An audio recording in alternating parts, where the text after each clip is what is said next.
that statement always stuck with me when I first started doing it. Tell them something they don't know. And I still don't think I've done it yet, but... Do you ever get the fear of, like, what you say might get a backlash?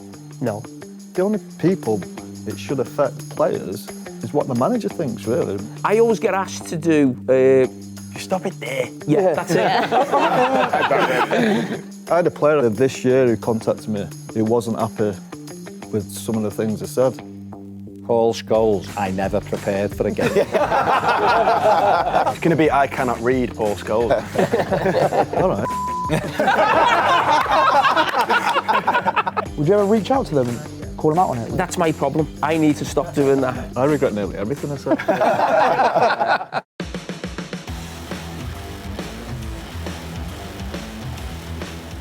Welcome to a new episode of The Fan Debate, brought to you by Sky Bet. And this week we're going to be speaking about punditry. We're all pundits, aren't we? Are you classed as pundit? Yeah. Is it? We'll take that. Yeah, you take that. Yeah, take that. I'm going to get the same wages as well. Yeah. You are, I'm claiming it. Yeah. All right, Scholes, I'll start with you. So I think there was a big thing probably before you got in the team was when Ryan Giggs come onto the scene at Manchester United and Alex Ferguson, how he used to deal with him in terms of interviews. So, I mean, how did you find doing interviews as a young player and getting used to sort of what the media was about? Yeah, I hated them. Really didn't like having to do them.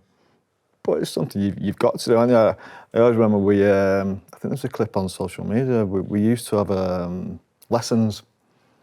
And honestly, I couldn't speak. I think we had two fellas from Radio Manchester, JMR, and there was like the 6 or 7 of us, obviously the lads that were coming through, and you're in one room doing the interview, the pretend interview, and like the other 6 or 7 lads are in the other room. You think, fuck, I don't know what they're just going to be pissing themselves laughing at me. So honestly, I just couldn't get anything out. A bit like now, really. Stuttering all the time, just couldn't say words. I absolutely hated it, but like with anything, you get used to it, don't you? What was the transition like then for sort of coming to the end of your career and then you go into sort of punditry? How have you found that going from, playing football to talking about football? I made a mistake, really. At the end of my playing day, I never really prepared for anything. I never prepared to be a coach. I never thought in a million years I'd do punditry, do this kind of stuff. I don't know how much preparation you can do that for. I know you might be different because obviously you've been doing it a long time. Maybe that was something you was going to go into. But I always thought I'd do a little bit of coaching. And I did go into coaching at first. I did that for 6 months maybe. But didn't really enjoy it that much. I think it takes your life over, really. It is 24/7. And then I think Gary asked me to do a game. I did a game for Sky. The first one I ever did was the Manchester Derby. Yeah, we got beat. Which time? What year? Fucking hell. I reckon around 13, 14. It was at Old Trafford, a night game. That's all I remember. 3-0. All right,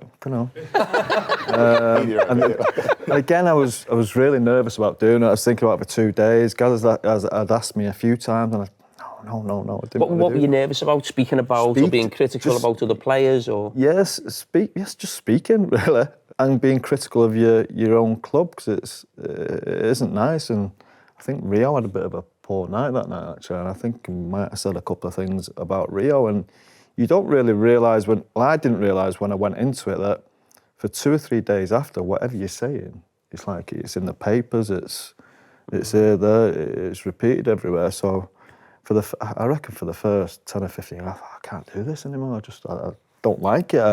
I think you've got to have a certain way about you, and some people can do this. They can be critical, but have a nice way about doing it. Mm-hmm. I don't know what you mean, but I just couldn't. Because you give me a couple of tips on that? No, it is hard to do. Well, you're probably the same, and I think probably Roy's the same as well. But then there's other people, you think of people like Alan McCoy's story, and right, when they give a bit of criticism, but there's a nice way of doing it because they'll have a big smile on their face where I'm quite miserable. So it always looks nasty when it comes from me. Do you know what I mean? Would you prefer, it's funny that you mentioned Rio there because you remember it. It's stuck in your head. Yeah, straight away. Would you rather not, or do you feel more comfortable doing? United games, or speaking about, you know, players that you know a little bit better than others? No, I prefer. I only do United games now.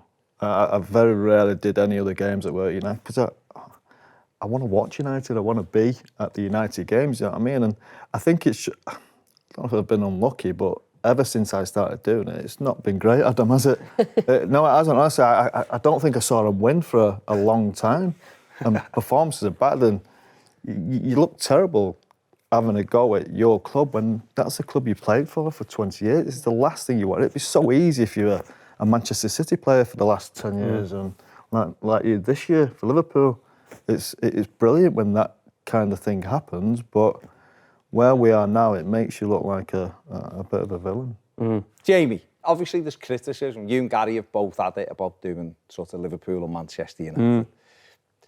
Co-commentating, I'm talking about, not in the studio, but analysing. I don't think anyone. In fact, when you're on with Manchester United, I think I'm not a Manchester United fan, but I'll listen to what you're saying because it's your club sort of thing. And because you don't mind, a bit like you're tackling, you don't mind throwing a little bit of a two-footer in at times. People will listen, you know what I mean? People will listen to it. But what do you think about, do you think it's fair is not the right word, I guess, but what's your opinion on sort of co-commentating on Liverpool? Because obviously you want Liverpool to win. Because I don't watch Liverpool, but if I'm watching a game and one of the co-commentators is affiliated with that team, I think that's a little bit sort of like disrespectful to the listening audience who support the other team. I think it's fine if it's, I know years ago, Sky sometimes would have one of each. I know that, like in our city, Radio City, used to have like derbies, they'd have a Liverpool, ex-Everton or whatever.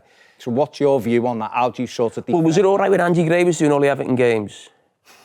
No, I'm straight. No, I'm just asking now. Like, what's your Listen, I think view? co-commentary is, you know, you've never done it. It's a poison chalice. It's like whoever's doing it for any team is trending on social media. It's like they're the one. So I don't know. There's a lot of people who want to do it. There's very few players who now they want to be a pundit. No one wants to do co-commentary. They want to sit in the studio. Yeah. So that's number one. You get abused, don't you? Pardon? You get abused, don't you? Yeah. But I think brilliant for you doing like a game that is in Liverpool. But absolutely, and Gary the same with like not Manchester United. That's all I'm saying. I quite like watching them celebrate though, don't you? Yeah. Do you know when it shows No, the because camera they too? win all the time. I see it. He's never told I don't mind that. I want to see him celebrate. Did they do it? Sky do that for the Man United Liverpool game? Yeah. Because we're both on the team, and you play up to it a bit. I mean, the camera's not normally there, but it's funny because people say I'm biased to Liverpool. But I can assure you, if you look at my social media, there's a lot of Liverpool fans say, no, he goes the other way to prove he's not biased. And you're like, fucking hell, you can't win. You know what I mean? I just mean in general, what's your view? No, I don't think it is a problem. I think if you look at social media, no matter who the co-commentator is, and you'll have two sets of supporters, say it's Villa v Newcastle, they're both convinced you're against their team. It's like you can't win. Now, the problem... Well, it's not a problem for me, but I think as a co-commentator, the big thing or the best bit about it is a last-minute goal. A goal in the last few minutes, and you've got to reflect the stadium. It's like you've got to go mad, you know, blah, blah, blah, blah. So I do a lot of Liverpool games. Liverpool score a lot of late goals. They did under Klopp, and they win most of the time. So, you know, it's... Liverpool don't lose that often, you know, and if they do have a spell with it, I'll be getting... accused of being too critical maybe by Liverpool supporters. So I've got to the stage where I did think about it, where it was like, am I too far the other way? Sometimes if Liverpool am I too hard on Liverpool if they're not doing well? And in the end, I've just thought, you know what, I'm just going to say what I think. And if subconsciously I am biased to Liverpool on something, or I maybe get more excited with a goal, it's me. That's the way I am. So I don't get bothered by social media now. You didn't do it for a while, did you? The co-commentary. No, yeah. I think it's something you've got to learn. Gary really pushed me to do it. Not that he's the boss of Sky. The boss of everything. No, but I think the thinking is, if you just sit in the studio all the time, for me, I get bored of it. So I like doing a little bit of everything. And if you can put up with the criticism of co-commentary and social media, and some people can, I mean, it doesn't bother me, but the feeling when the game's good is like, you feel like you're in the game. Yeah. And sometimes when you come from a game, co-commentary, and then we'll go back into the studio, you feel like someone's died in the studio or something. You're like, and that lad just had a great game. It's like the come down is so, you feel like you get in there, it's so flat. Because in the game, there's an atmosphere, and the game's end to end. It's like you feel like you're playing.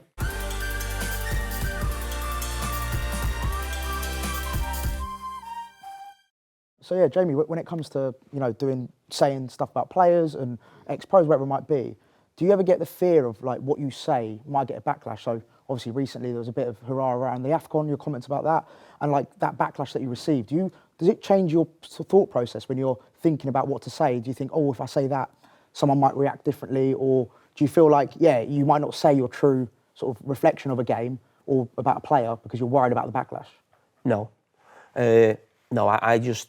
The thing that I know I can always say is I say what I think. It's not like... And the reason about what I always say, when people say Liverpool, a bias with Liverpool, say, but that can only trip me up in the future because a similar situation will always come up with another club. And if I've said something different there, I mean, you can't remember everything you say. We talk that much about the game, but I've got a general opinion on things, whether it's a contract or whether it's this. So last week, perfect example, on the overlap, I defended Liverpool's owners a little bit in terms of the 3 contract situation. Now, I know everybody's opinion on that is a club should never let 3 players get to this situation, but it's a little bit more detail about it than just almost having a similar view for every club. So I was a bit like, I know I'm going to get criticism for saying that. I don't know the Liverpool owners. I haven't got no relationship with them. I haven't got a job at the club. But I'm going to say what I think. And I've said that before, but it wouldn't get as much highlight because it was on. It wasn't Liverpool. So I've always had this view that people always say, oh, a club's terrible. You can't let a player's contract run down. You can't stop them. I'm like, do we not know this? It's like, a player doesn't sign a contract. There's nothing you can do. You say, oh, sell him. I'm not going. you know what I mean? So this idea that we batter clubs all the time, go, oh, you can never let this happen. Now, of course, you don't want it to happen. In a business point of view, you don't want it to happen. You might try and force someone out. But if someone doesn't want to leave, they can't go. So even I'll know I got battered for that. But that situation will come up in 3 years' time and it'll be Arsenal or it'll be Tottenham. And I'll say exactly the same thing. Do you know what I mean? So I think you've got to be careful of this idea that like, oh, I've got to look after my club or another club, because you'll just get yourself, you'll trap yourself basically, and you'll just look like a hypocrite. I think you just have to be honest, don't you? Exactly. Going back to your question, I think if you start thinking about what's going to happen in the next 2 or 3 days, and I did that, I'd say for the first 5 to 10 games, fucking hell, I've just said something there, or sometimes you don't even know what you've said and you'll see it again the next day and the next day. I think honesty is just the most important thing. And as I said with my football club, people can see, you know what I mean? Fans are knowledgeable, they know if you're lying or you're trying to bullshit them a little bit. So honesty is the best You mentioned policy. as well, but you spoke about Rio, for example. Would they, if you spoke about an ex-pro or one of your mates, would they call you up and be like, why are you saying that for? Because I know Cristiano got annoyed with Rio, didn't he? Yeah, I think players can be a little bit touchy these days. I don't know what Jamie was like when he was playing, I don't think it was. Probably weren't as critical, was it? You and Salah get along. I think I think a little bit. I tell you now, I had a player. I told Jamie this year who contacted me. He wasn't happy with some of the things I said, and he wanted to meet me, and I told you. Aye. Scrap. Yeah. Finger around the corner. Yeah. No, but he wanted to meet me at the training ground. Well, he did want to, and. Would he have been at Carrington? Pardon? Would he have been at Carrington? Yeah. Ooh. Yeah, and I said, yeah, of course we will, no problem. Here's my number. And he never got back to me, but I would have done it. You know, I'm saying things that I believe, and if he wants me to explain what I believe, then it probably wouldn't have been a nice conversation.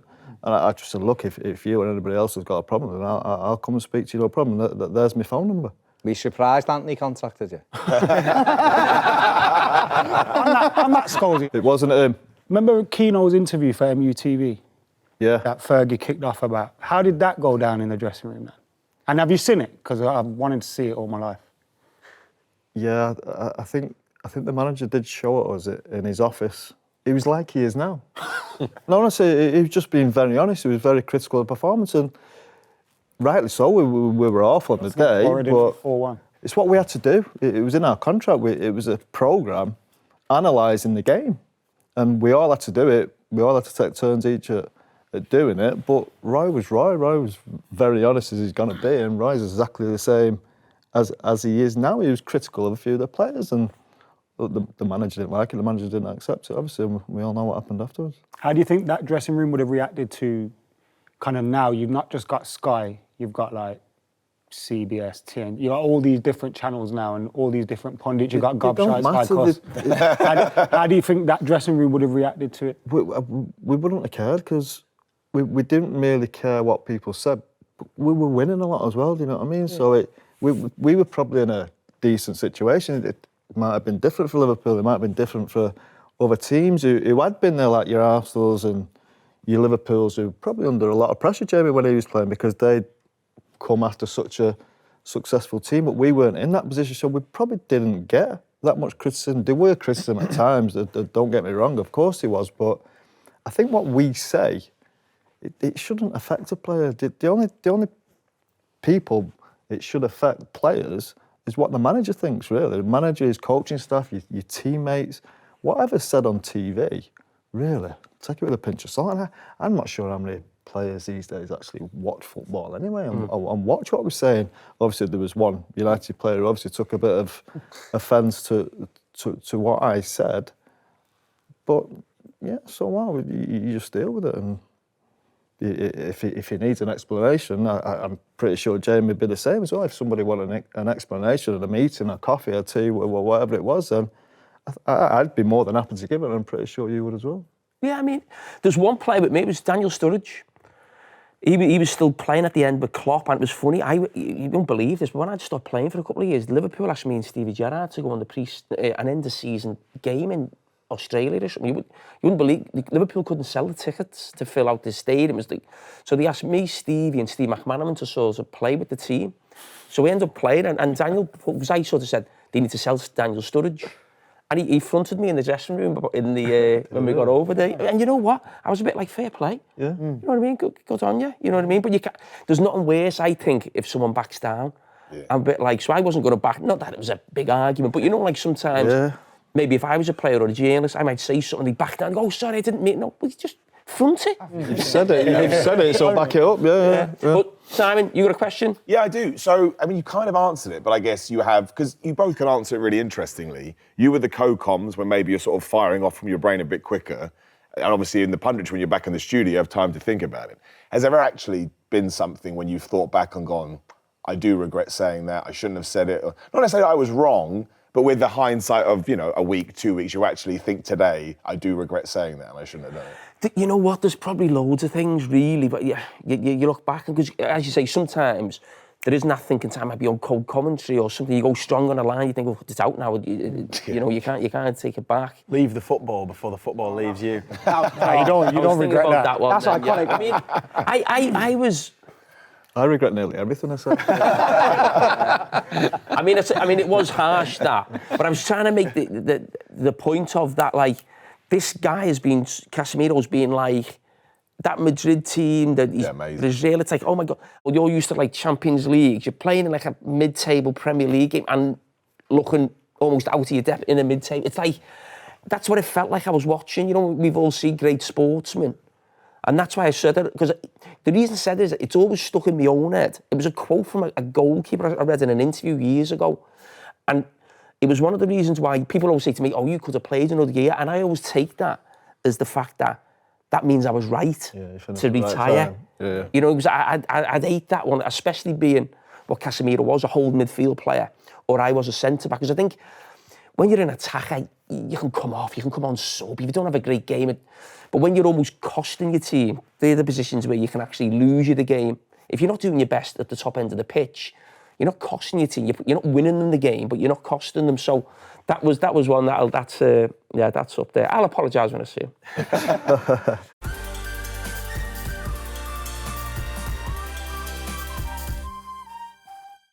It's time for our new game on the winning track, brought to you by Trainline. Their best price guarantee means you won't find cheaper same-day train tickets anywhere else. And even if you do, Trainline will refund the difference. Exclusions and conditions apply. Search best price guarantee on trainline.com. Right, this is the Trainline segment on the winning track. So that's what we're doing, the new competition. Fans will compete against each other to identify a mystery footballer. The only clues they will receive will be the badges of the teams where they played. First team appearances only, no loan spells. And the winning team will receive a Trainline voucher that will come on in handy in the next away day. So on this one, we got Baz v Gareth. And raise the hand, shout out your name to make sure you can get in there first. And we'll go from there. So we're going to go with the first player, Scholesy. Tottenham. I might as well go straight to the next one. Could be anyone. Yeah. Couldn't be Aguero. I think I'd get it with this next one. Middlesbrough. Where are we going, Carra? The first one? Yeah. Yeah? This could be the next one. Could do it. It's the same place as Liverpool. I can't remember where I put Liverpool. I can't remember where I put Liverpool. Everton. Come on, Baz. Oh my God, Baz. Someone's going to get it now. Yeah. Liverpool. Nick Barmby. Yes. Yes. Should have got that after Middlesbrough. So that's 1-0 to Baz on the first player. Right. Mystery player 2. Go with the first. Middlesbrough. Yeah. Aston Villa. Come on, Baz. Liverpool. Yeah, I'll have a go. Stuart Downing. Yeah. Yeah.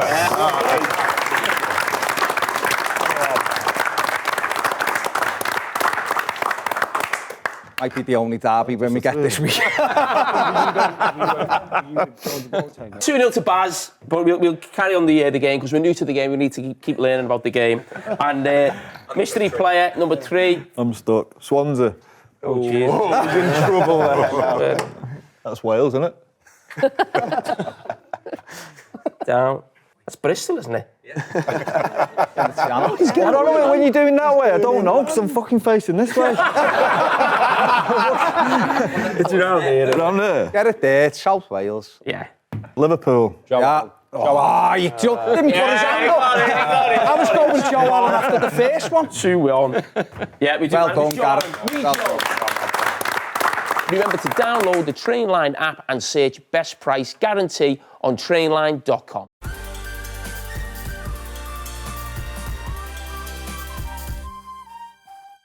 Hannah, have you got one?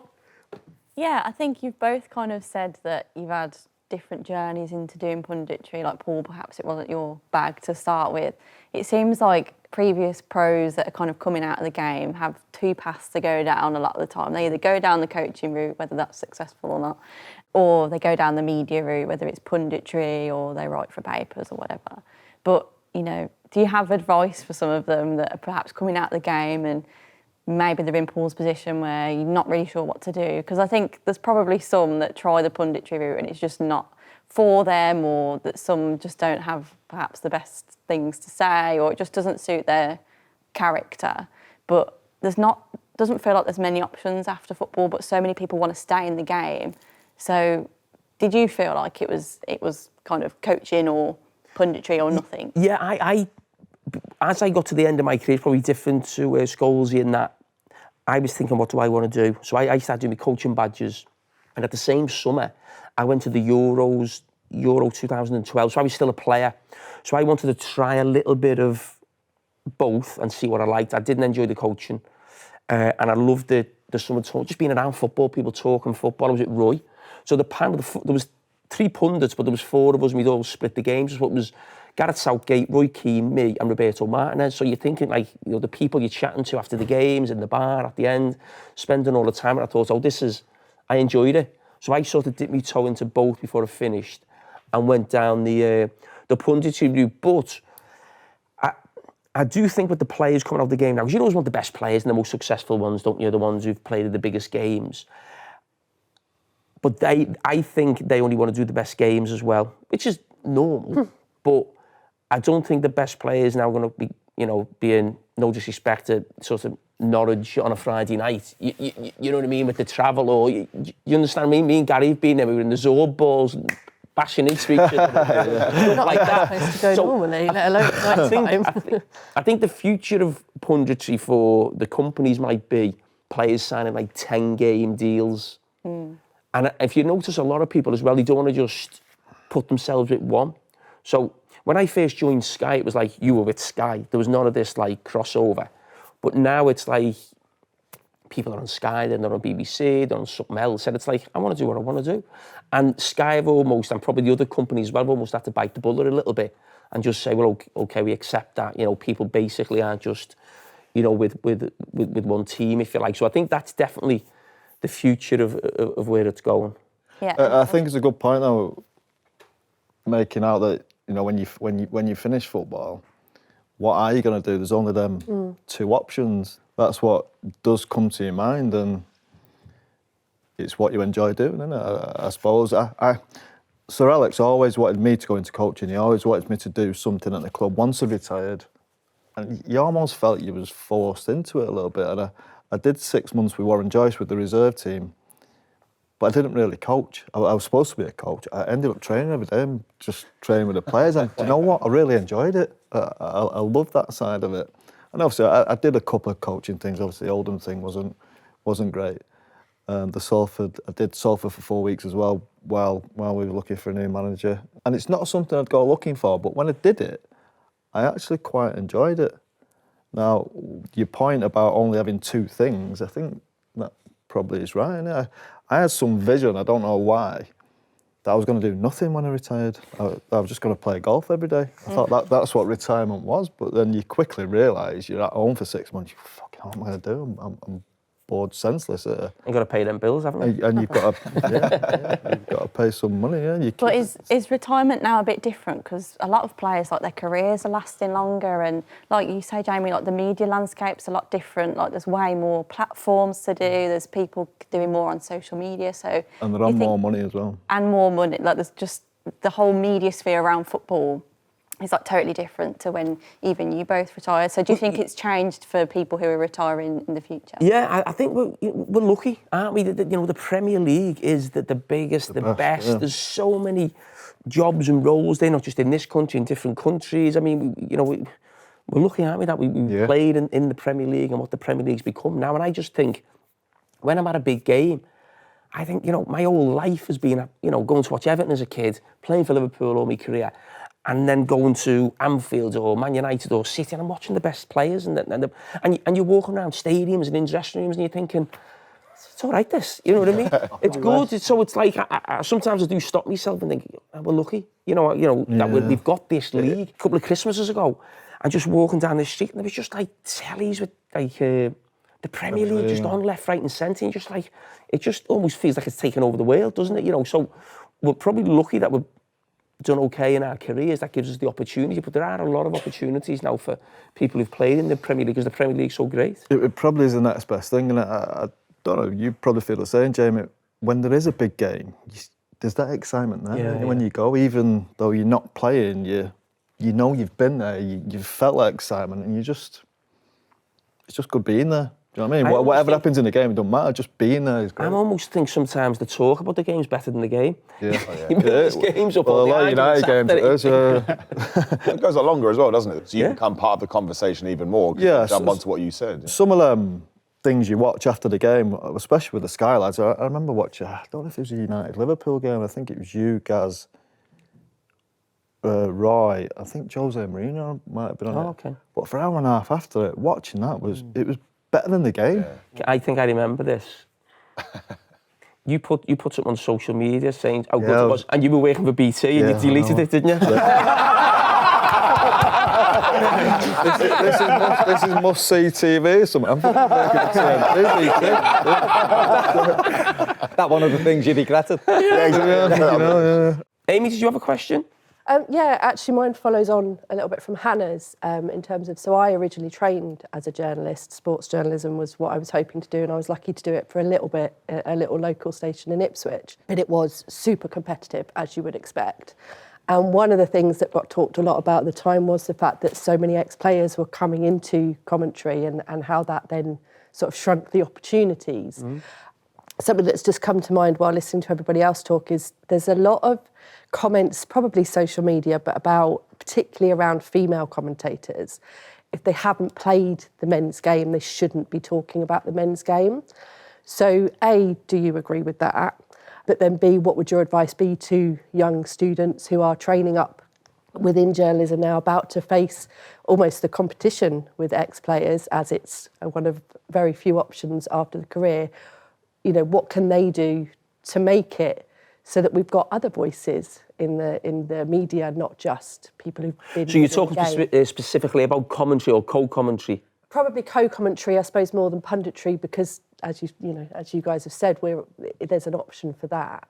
Or maybe punditry, sort of for bigger stations and for bigger broadcasters. There's so many of them out there, but your Skies, your BBCs, it's incredibly hard to get a job at the top end of that. What would the advice be to be able to keep developing? I don't really know what the advice would be as such. I mean, you've got to keep pushing doors, haven't you? And I think a big thing in punditry, I think, is I think there's so much criticism now for pundits, men or women, about your views, basically. And I think being able to handle we talk about the scrutiny that we give to players, and yet it's more now than it was before when we were playing. It was just basically Andy Gray, Alan Hansen, Sky, Match of the Day. Now there's so many voices out there. So I think for men and women, it's dealing with that, how the social media aspect, because I think it's getting pretty nasty out there, and I think it is more so for women. Listen, it's a toxic place anyway, isn't it? Social media, no matter what we're talking about. But in terms of a woman talking about the men's game, whether it's a pundit or a co-commentator, I think being able to, not that you should have to actually put up with that. Yeah. I think that is tough, and that's probably for everybody across the board, isn't it? I suppose there was rumours, Match of the Day, potentially having an all-female lineup at one point, and the uproar. That how wrong that is. Well, they've not played the game, so how can they know? So, well, hang on, how many journalists are out there that have never played the game and they have bright careers from it? So I just find that a really strange viewpoint for people to take. And it does always feel like it's aimed at women as opposed to the male journalists, because that's kind of, they almost get away with it a bit more, but maybe I'm a bit biased. Well, I get told on a daily basis I can't talk about the league title because I never won one. You only won Here we go. 6. 6 or 7. Talking about like people that haven't played the game, what are dressing rooms? Do you get an insight into what dressing rooms think about idiots like us? Like, give an opinion. No, I think as long as they talk sense, look, if you say something stupid, then players and teams in the dressing room will say, what's he on about? Does Erling Haaland know Rory said he'd only get 15 goals? Like, things like that. Like, little things. He'll be sent to him, sure. Yeah. Sent to everybody else. Got a post over it. In a group chat. Well, we've had it with what we do with a couple of players, not me, because I'm far too nice, but Ped, who's had a little bit of tennis with you. You've had a couple of things where he's give Everton players ratings and they weren't happy with it and things like that. And I'm thinking... Oh, that happened when we played, by the way. Right, OK. Yeah. But I'm thinking, if you're playing in the Premier League and Ped gives me 3 out of 10, as if I care. You know what I mean? It's like, it's weird, isn't it? So what was it like with I think some players did care. I didn't. I never cared. I think Gary cared a lot. What mark he got in the paper, yeah? Everyone was seeing, like Stuart Matheson in the Evening News. What's he giving me? Fucking hell, a 4. Again. So guys would go and confront him. Say, fucking 4. I was all right. But I've had that before. I did a long throw. With a podcast. I won't say who the player is, but someone basically, like, we listened to your podcast and you've been talking bad about me for a couple of years, so I don't want to speak to you. And I was like, fair enough. But why does my opinion really matter? Let's be honest. Like, if it comes from you guys, ex-pros, played the game, obviously, don't get me wrong, we have got a voice and we're sat here. We don't like people talking bad about us. No, I get that. It's human nature, but at the same time, Nobody does, as long as you're not derogatory or, you cross that line. If you're giving an opinion, you had a bad game, and I said, you had a bad game, come on, let's... Every pub in the country, though, is going to have somebody chatting, like, something about it. It's just this happens to be, aired to everyone's ears. If you're a footballer, I don't know why they listen to it, to be fair. No. I'd just crack on with it. And people are touchy, players are touchy. Yeah, true. But are there certain things that we could say, and because we literally have never played the game at that level, that we are wrong, be it a technical level, a manager level, a coaching level, where if you did sit down with them, you could say, well, if we did do that, X, Y, and Z would happen, and you don't know that because you've never actually been in the situation. Because you must have insight that people that have never got on the pitch said. Listen, some of the lads here and other people that we have, and I keep in touch privately with some of yous, don't I? Not keep in touch, but like, I don't look at it. What I mean by that is, if, say for instance, I was doing a game on a team that I don't watch, not someone who's on the TV constantly, like say the big six teams, if you like. So I'd want a bit of information off, sometimes I might just send someone a little DM or a little thing. Now, so my thing about fans not playing the game, so they don't know the game, I don't really think like that, because sometimes I'll hear ex-professionals speak about the game and they don't have a lot of detail in what they're talking about, really. And I know that probably frustrates you at times. You probably put a lot more into it and then get that thrown at you. Oh, you've never played the game. When actually, I know there's a thing, isn't there? And sometimes I think it's a little bit harsh. When I say people like you, I'm talking about people who haven't played the game, or you got your own podcasts and, but you're thinking about your club 24/7. And sometimes you'll see he's a dinosaur. Now, that pisses me off a little bit, because I think, okay, well, he has played the game and he's been in the game. I think sometimes we can dismiss someone who played, in the 70s or 80s, he's not up to date with things, but he's been a professional player. He's so I sometimes think I don't like that thrown at them, but I also don't like that thrown at you. It's like, they haven't played the game, because sometimes if I listen to a podcast or read something, or, the lads the Anfield Rap or something, it's proper detail. So I do listen to it and try and take as much from it as I can. It is useful, and then use it. Yeah, it's useful because, like you say, the fans are knowledgeable. They know everything about their club. And you say you're watching these podcasts and you listen to interviews and you think, these are the ones sometimes, as you say, especially with the smaller clubs where you don't really know much about them. You get a feeling of what the fan thoughts are about them. And I think that's always good to know. What do you like in a pundit? What do you think's a good pundit? How do you think it works? What's you sort of... And you look at it? I think I don't know, outspoken is the right word, but I appreciate when someone just speaks their mind and does it with passion. Because even if somebody is quite mundane and held back, someone on social media is still going to go, I don't believe it. So you may as well get someone that's happy to just throw themselves out there. Because again, it's all about sparking. Social media goes too far, as Jamie, you pointed out. But when it's a fair discussion and somebody has sort of sparked the fire under a really interesting debate, I think that's what, punditry should. As long as they're honest. I think honesty is the most important. I like it when you sort of telling me something I don't know. Yeah. You know what I mean? Because I think what was asked there is a good question about, is the stuff we say that you would know that we wouldn't. And one thing I always think is a thing on that, when we're saying, he's not putting an effort in there or whatever. But I think, well, you haven't ran in the Premier League for 90 minutes, so how do you know how goosed he is after 85 minutes? You don't, but you do, and you do, because you've done it. And so, stuff like that, and things like, I really like that you were talking, Jamie, I think, fairly recently on something, I think it was about Postecoglou, about, like, the influence of the manager versus the influence of the actual players on the pitch, and them making their own decisions, and them being able to talk to each other and take some responsibility. That was boss, because I can't know that, because I haven't been in them changes ever, or the boss talk to me like that. I think what you said there, that statement always stuck with me when I first started doing it. I can't even remember who said it, but he said, tell them something they don't know. And I still don't think I've done it yet, but I always remember him saying that. Tell them something that they don't know. I think the level of detail as well. I think like when you and Gary have done it and others have done it as well. And the analysis has gone to a different level. The analysis is unbelievable. Andy Gray started and Gary and obviously Jamie, the analysis is brilliant, and it's easy to understand as well, I think, isn't it? When you're showing on the screens and stuff, I'm sure. As a viewer as well, you appreciate it more, because you see the effort these guys go to. It must be, hours of research, I'm assuming, or prep that goes into it. And so you, as a viewer, you appreciate that. You think, this guy's gone to... What would that Monday night consist of? You're starting on Monday morning or Sunday even a bit. Well, today, getting the guest goes on for weeks, so it's not like you ask someone on a Friday. So we've just got someone confirmed today for the next Monday. So that's like a rigmarole. And you're probably in the group chat, I would say, 4 or 5, lead up to the weekend, what are we thinking? So you'd almost have a steer about what you might be doing, because it's not match of the day, it's not do every game. Yeah. What are the big games? What's at stake? Now, what's at stake a bit this season is probably Champions League qualification. Relegation looks like it's almost there. If Liverpool, say, win the next game and Arsenal drop points, but you'd always still look at the title. It's the title, but so you'd be looking at, okay, who's playing who, what. So you'd have that in mind going into the weekend. I'd watch every game. But you watch a full night of every game? No, the ones I was that are on going to say, TV. that'd be outrageous, that. Like, BT game, and then the R5 game, match of the day, the live one. and then the Sunday stuff.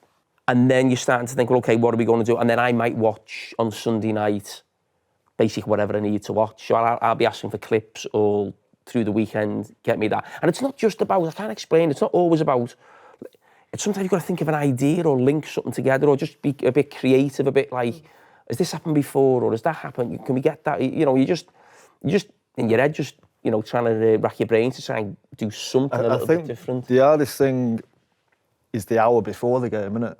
I suppose, because once the game started, at half time, there's chances, there's goals, you just talk about that, you talk about what happens after the game. It's that hour before where you obviously need things to link into the game that you hope might happen. Now, it doesn't always happen, does it, of course, but I think that's where the planning has to come into it, isn't it? No, I mean, I love Monday Night Football. That's the thing that, it almost feels like you're playing a game. You know, you've got this little buzz for a few days before. You're thinking, okay, and I want to do something that someone else hasn't done. Or I'd hate to be almost analysing someone else's analysis. You understand what I mean? I'd rather us be the first. So we'll set an agenda or a narrative or something. Has that happened where you've had something and then someone online or someone's kind of beat you? Well, to be honest, when I first started, social media wasn't awash with all, you know, everyone's an analyst now on social media. I mean, you go on social media, you see the name of the game, it'll just say thread, and it'll just be all screenshots of so you do have that. I am a little bit of, I wouldn't say I go on social media checking who's done so, but I do follow a bit of big accounts use, and I'm thinking, can I find something that no one's sort of cottoned onto yet, or done? You prepare more now than you did as a player, you think? Yeah. Yeah. Definitely, honestly, you're never prepared as a player. Well, No, prepared as in, like, you didn't have to, 'cause you knew what you were doing, you know what I mean? So you didn't have to prepare that much. What I was going to ask you then, Jamie, is why did you never go into coaching or managing? Because I'm sure people have asked you this before, but what you do on the Monday night is what a coach or a manager would probably do day after the games. It was just at the end. I didn't love. I was coaching Carragher and John Flanagan's group, so they were about under 15, under 16. Yeah. I just didn't. I hated stop. As players, you hate someone stopping a session. Yeah. And if you're a coach and you don't stop the session, you're not coaching. So he's saying, the fellas, he's saying, you're going to need to get in now. And I just didn't. I didn't like it. Didn't enjoy it. I also seen Julian and Benitez at the end, and they were my two big sort of, you know, influences in the game. 12 years of my Liverpool career was them two managers, 6 years each. And they were like, when they first came in, I was just like, oh my God, these are God, you know, the two of them. And then at the end, you're seeing them, you're thinking, oh, that's just what management does to you. Yeah. And I'd never moved house.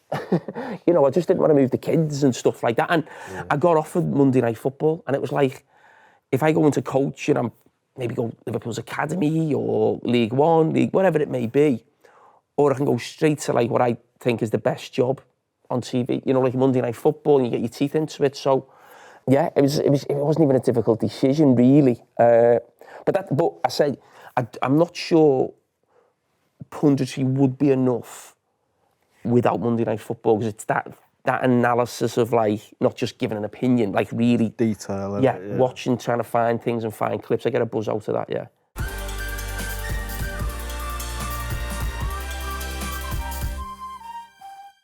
How do you both stay sane, basically? Because, you know, we were talking about the media landscape there, and like this clickbait culture that we've ended up with a lot of journalism now. That must do your heads in, the fact that stuff you've said today on here will get written up as a piece, and then you must read it back and think, well, I didn't mean it like that, or I didn't say it like that. That happens all the time. And so how do you cope with that? Do you just completely switch off sometimes? You go climb a hill? Like, what do you do to, like, keep your head right, like? Yeah, look, it's like you say, something will come from today. I would have thought 3 or 4 things that you've said. I didn't realise I said that. Paul Scholes, I never prepared for a game. That's what I didn't have to. It's just the same as being a player, really, as to a pundit. You've just got to ignore it, really. Because, like I said, for the first season I started doing it, that really annoyed me. And funnily enough, when I first signed for BT, I was down to do 45 appearances a season or something. And when I started reading all that, I thought, fucking no chance. I can't. I cannot read that every single week. It's going to be I cannot read Paul Scholes. All right, dickhead.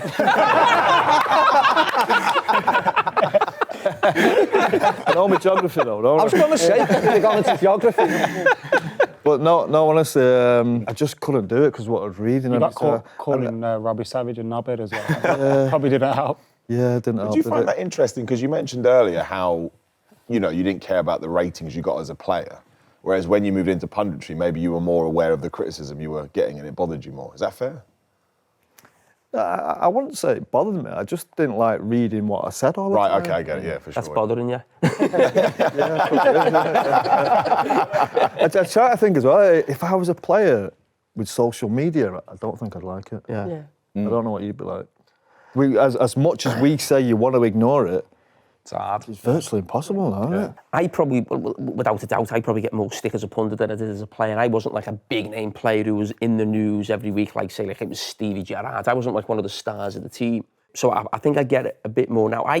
The only thing that frustrates me is not so much that he said this or he said that, is when they say something you haven't said. Yeah. It's like, no, I didn't say that. But what happens is someone just sees one clip. So we put clips out. So we talk about clickbait. We're all part of it. We'll put clips out today about you saying this, and we're trying to get people to, click on the link and watch the show. So we're all I get a message every 2 minutes from Instagram, add to story.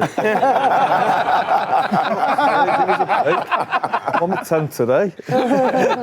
But there was something the other day, and on Talk Sport, someone saying what I'd said about Trent, and I'd said completely the opposite. So I've got no problem with you saying what I've said, because I'll back it up and go, well, yeah, I think that because of it.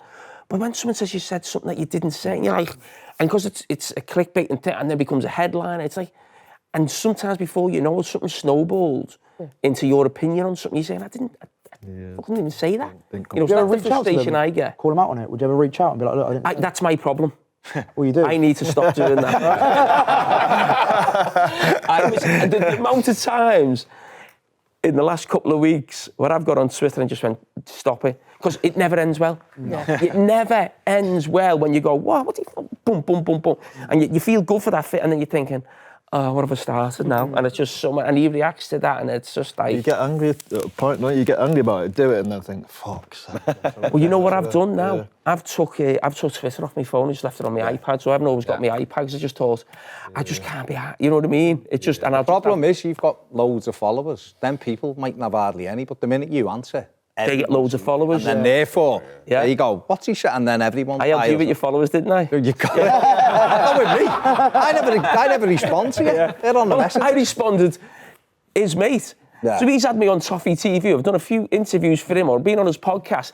Then his mate starts battering me head on the something I said on commentary, because it was about Richarlison. I mean, the fella who just dives no matter what shirt he's got on for any team. Well, you wear on. I went back at him. And his parents, I'm thinking, look, can I do you a favour, go on Toffee TV? I went back and I said... There was a famous time when you called into... Adrian Durham, yeah.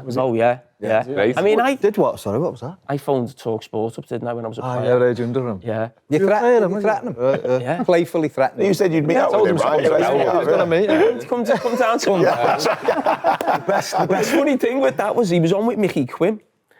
So I know Quinny. So this was in a pre-season. I don't know if you used it. So you train in the morning, go home, and then we train about 5 o'clock or something. So I get in the car for the second thing. So I'm going, gets in the car, Talk Sport on. Fucking hell, it's a lively debate. So I'm in the car for 2 minutes, but they've never said who it's about. Well, fucking hell, this is me. so every, say, 5 or 10 minutes, they go to the break and they give you the number, don't they? Give us a call, 07, but it goes so fast. So I'm like, I've got like the first 3 numbers. So I'm on my way to Melwood, and it's going to take me about 20 minutes. So I've got like, so by the time I get to Melwood car park, I've got the full number. So I've just gone bang. He phoned me back and it was Mickey Quinn. He went, is it really you? I went, yeah. He said, I said, get me on now. He said, just don't swear. Right. So that phone call where I'm arguing with Aidan, I'm walking around the dressing room and training ground. He's saying I'd bottled it, because I said I was going to play for England no more. Oh, was it after that tournament? Yeah. Right. Yeah. And I just went, I can't wait. So he said, he done his job, didn't he? But he actually came down. Yeah. He comes down to Liverpool. We done a radio show actually after that, so it was all right in the end. But Getting your biggest fan after that? Yeah, He took that to Liverpool, then the next minute it was Liverpool are amazing. Well, you've changed your tune. But I don't mind players having I always think about managers, mate. I always think if I was a manager and I got interviewed and I wasn't in a great mood after the game or something, and like some fella was trying to put me on the spot, I wouldn't have it. No. I go right back at him. I think that is the hardest thing. Arteta walking away the other week. That's because he's a... Yeah. Hey, Pat Davidson pulled them back. That's good though, right? It's personality in the game. I'd much rather have that. I don't want everyone giving stock answers all the time. It's really boring. Yeah. I'd much rather if you were a manager, just tell someone to F off and then storm away. Did you see the Gattuso thing the other week? Oh, that was class. Yeah. Fuck, that was Brilliant, class. wasn't it? That's got to happen over here at some point, hasn't it? I was like, I'm expecting someone to come out. Yeah. He sort of backed it. He kept trying to shake his hand. I was going mad at the pundit. I was like, it's a goalkeepers union, pundit union. I was like, stand up to him, have a go back. Any more questions on punditry? Sorry, you go. Go on. I was going to say, on that topic of like when you get a manager that's perhaps a bit frosty or a bit feisty, and maybe some players the same as well, obviously it's probably not that often that you do like direct one-on-one interviews with these people because it often goes to the other interviewers, but how do you kind of balance like kind of liking that in a player or a manager, liking that bit of like bite to them, but also knowing like you've got to do your job, you want to get a good answer out of them. So how do you balance like getting what you want, but also thinking, do you know what, I rate that? It depends when you get them, you find, don't you? Sometimes you get them, sometimes they don't always do it. It depends what mood they're in, and you'll find before a game it's probably harder again, as I said, because you talk about players, because I've done United that so much. You talk about players out of form. Let's talk about Rasmus Højlund or something. You're saying what you're going to do to get back into form. I always find that's quite difficult. And afterwards, it's normally a bit easier because they'll only come if they win the game. So it's miles easier. If they don't win the game, you've no chance of getting them, have you? But I loved it when you talk about managers. We had one with Roy on Monday Night Football, so we interview managers now down the line. And sometimes they're there waiting and you haven't quite finished your answer. So someone will let you know he's listening or he's whatever. And Roy said, I think Liverpool switched off. And you can see Klopp in the background and he's heard it. Yeah. Did I just hear Roy Keane say that Liverpool? But like, it's great TV, isn't it? Yeah, brilliant. It was good. Simon, you got a last question? Yeah, it's really dumb. I thought let's lower the tone of the show. But there was a hilarious clip the other day where they cut to Stuart Pearce. I think it was TalkSport, and he was eating a cookie. And he went, I'm sorry, I can't talk right now. So what's your favourite snack when you're doing punditry? What do you like to eat? I always have a cup of tea. Nice. Just before I start. Because I've always got this, even today I'm coughing or it's a bit like a player getting your first pass off. I always think your first answer. And if the back of my coat feels a bit croaky or I need like a cup of tea or something like that. It is hard, the first answer's hard, isn't it? The Milky Bar buttons, not Milky Bar, caramel. Oh, Caramac. Caramac, yeah. I like them at the Decent, side, yeah. Caramel buttons, you mean, don't you? Caramel. I think they're called Caramac, I think. Carra milk. How's this show ended up here? Caramel. Sorry, that's my fault. I think it's the brand. I think that's what the brand's called. Definitely caramel, they're not caramel. I never thought I'd be arguing with Paul Scholes about chocolate, but here we are. Any more questions? Favourite meme that's come from something you've said? Oh, punditry. Yeah. I always get asked to do... If you stop it there. Yeah, that's it.